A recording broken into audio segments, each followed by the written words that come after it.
Our top story right now at 4:30, the FBI releasing images of a person of interest in the assassination of conservative political activist Charlie Kirk.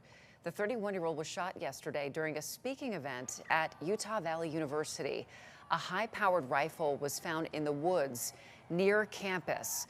A $100,000 reward is now being offered for tips leading to identification of the shooter who fired from a roof. That assassination-style killing has prompted a national outcry over political violence, and there's also increasing safety concerns on college campuses. Yeah, multiple black colleges and universities on lockdown today after receiving potential threats, and that includes Alabama State University and Virginia State University. And joining us now to talk about this is McNamara, Executive Director of Public Safety and Government Affairs at Sacred Heart University and the former police chief of Fairfield. Thank you for being here. We appreciate it. Yeah, thanks for having me to kind of talk through this changing environment. Talk to us about what the conversations are like right now on college campuses after what happened the other day.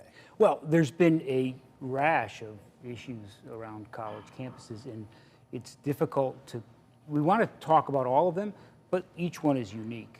And the challenges each one presents is also unique. This latest incident is certainly horrific and not only an emotional draw for all of our university students, but also really big challenges for colleges around the country when they start bringing in outside speakers. Does this shift the conversation of security protocol and measures on campus, specifically for outdoor events? Does it change that? Well, it does. I mean, so public safety is always changing, and we always want to look at incidents that have occurred and try to really do a really good threat assessment. But part of a threat assessment is the environment, where the event will be held, but also who is coming in to do the event.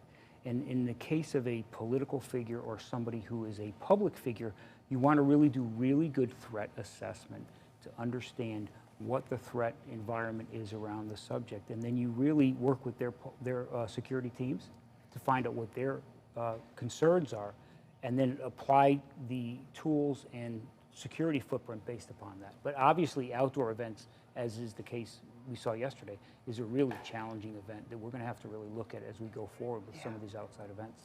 One thing schools have been working on for some time now is communication in moments of crisis like this. A lot of schools have plans in place. Is that where it needs to be? Could that advance more? What about that? Well, I mean, communication is important. Communication coming from our student population is really important. We have to look at making sure that they have the ability to communicate ahead of these events. Because if we look at this event, and certainly a lot more is going to come out, it appears that the individual had knowledge of the campus.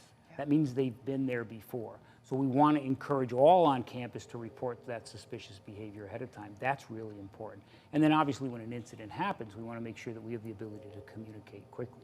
The difficulty in these instances is information gets out quicker than we can communicate it, and that's oftentimes the challenge. So we want to have communication processes in place, but obviously preventing them in the first place is really, really important.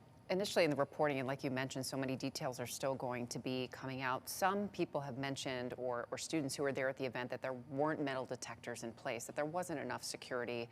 What are your thoughts on hearing those initial reports from students?